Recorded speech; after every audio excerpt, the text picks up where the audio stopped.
For cheap games, check out g2a.com, link in description. Hey, what's up everybody, and welcome to some Star Wars Battlefront. Now today we're going to talk about Star Wars Battlefront 2. Now it's already been confirmed that Battlefront is in the works and there's going to be another one coming out. Now this one did pretty well, considering it's got about 14 million copies sold.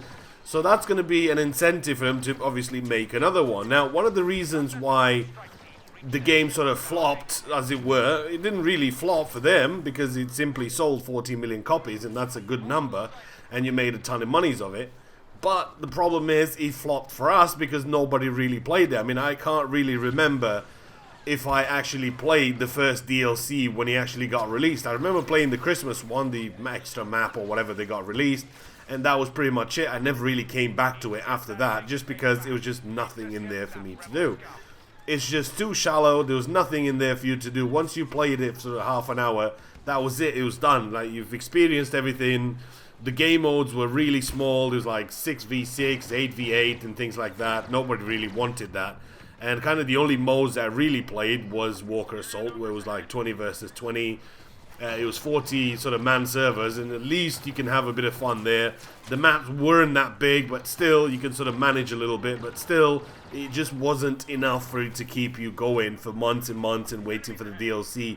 And this is 2017 when I'm actually playing Scarif, which is, after seeing Rogue One, of course you want to get into the game a little bit and just try Scarif for yourself and see what the beach was like. And it's pretty cool to actually see it and be in there. Then once you watch the movie, it's pretty cool to sort of just be in it. But the problem is that it's been a whole year since I've touched Battlefront, and one of the reasons why I haven't touched it is just simply not enough. It's not enough content. It's just boring. Once you get past the 30 minutes of Michael Bay explosions and stuff like that, it's a beautiful game to look at. It's executed perfectly, but the problem with the game was there was just lack of content and lack of customization and things to do, and there's just so many things that were just so disappointing with the space battles and the actual story, you know, things like that. There was just people just waiting for stuff like that to happen, and it never really did. So what can we really expect, and what do we really want for Star Wars Battlefront 2 to happen? I mean, we know it's going to be out in 2017. It's probably going to be October, November or something like that, but what are some of the things that you'd want as a must to see in this one? I mean, we know the old one was a good game. Everybody keeps talking about Battlefront 2, and you had all the good stuff in there, and you had really good modes. You still have people that still play it today. I mean, 10, 11, 12 years later or whatever it's been, people still play it and enjoy it. Why? Because it's built to sort of last. These days, most of the games that you buy, like if you pay your $60 or whatever you pay for the game, that's kind of just a third of the game. You still need to spend another 40 or 30 or whatever it is for a season pass in order for you to experience the full game. And that's kind of where sort of the gaming industry's been heading the past couple of years, kind of where Battlefield is going on as well. It's kind of where Battlefront went, and it's kind of a bit of a trend going on, especially from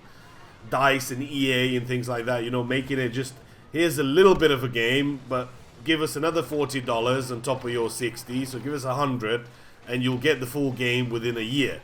The problem with this is that a lot of people are not willing to just to wait that long. You know, you'd want to do cool battles, and you want to have sort of weapons, and you want to have sort of things where if I paid $60 for a game, I want to experience that sort of stuff now. Sure, you may add some stuff later down the line, some DLC, but still most of the game is here, and that's what I paid money for me to sort of play.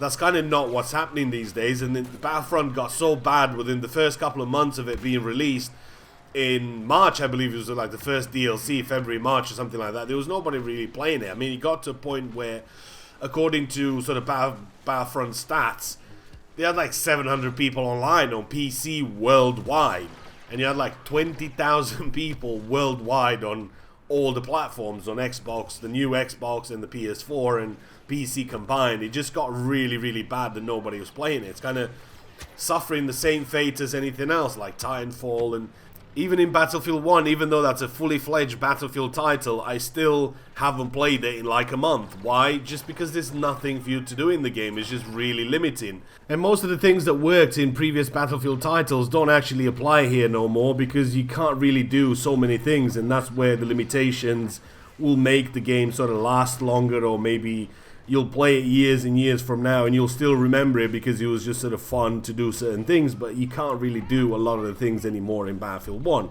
But moving on from this is Battlefront 2 should be improving on a lot of things. I mean, it got to a point in Battlefront where they've just thought, fuck it, we'll just add everything to it. I mean, there's pickups now where you actually get some sort of support ship where you just press 4 once and there's a ship that goes around and kills people for you. I mean, come on, really? There's a booster now that if you've been shot in the back and somebody's better than you, oh, wait a minute, I can't just let him fucking kill you. Go ahead and press this button and you insta-heal.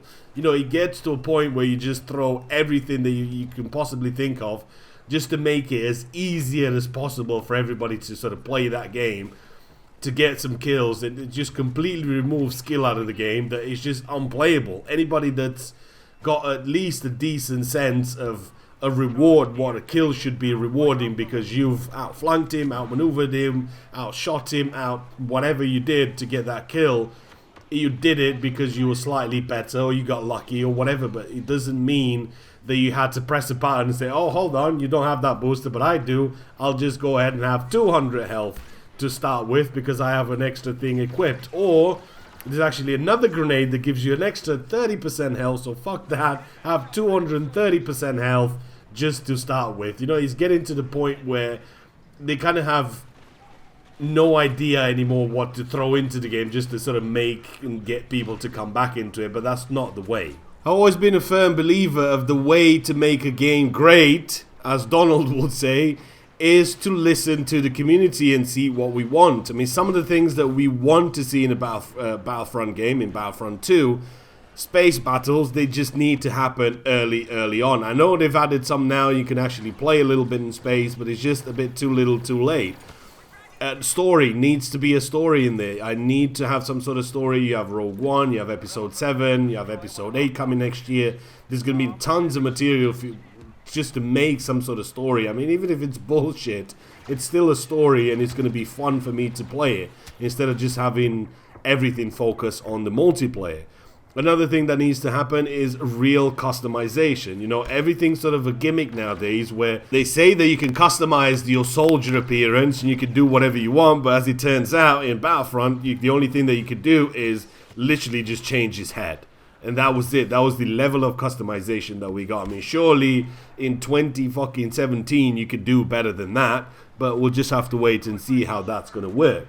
Another thing that I really want to see is server browser. I kept saying this over and over and over again in the previous one when the game got released in 2015.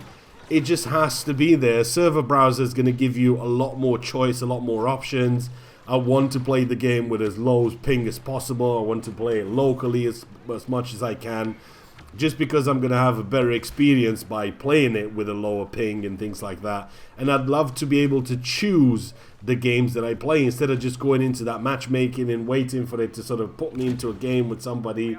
It's just going to be so much easier having a server browser where you get to choose. Another big thing that needs to happen early on when the game gets released is going to be more vehicles and more weapons. You know, it has to be a lot of them out there for you to have a choice, and a real choice of that. That whenever you're trying to unlock a certain weapon, you know that you'll have a choice of that weapon being maybe a little bit better than the previous one, and there's going to be tons of them out there for you to try out. As it is, it's only a handful of weapons. Some of them were OP, then they got nerfed and people stopped using them, and there's just not that many for you to choose from. And to make matters even worse, they do force you to go into certain game modes where you'll never find anybody playing that game mode, but you can't unlock that weapon unless you played a certain map of the DLC or a certain map.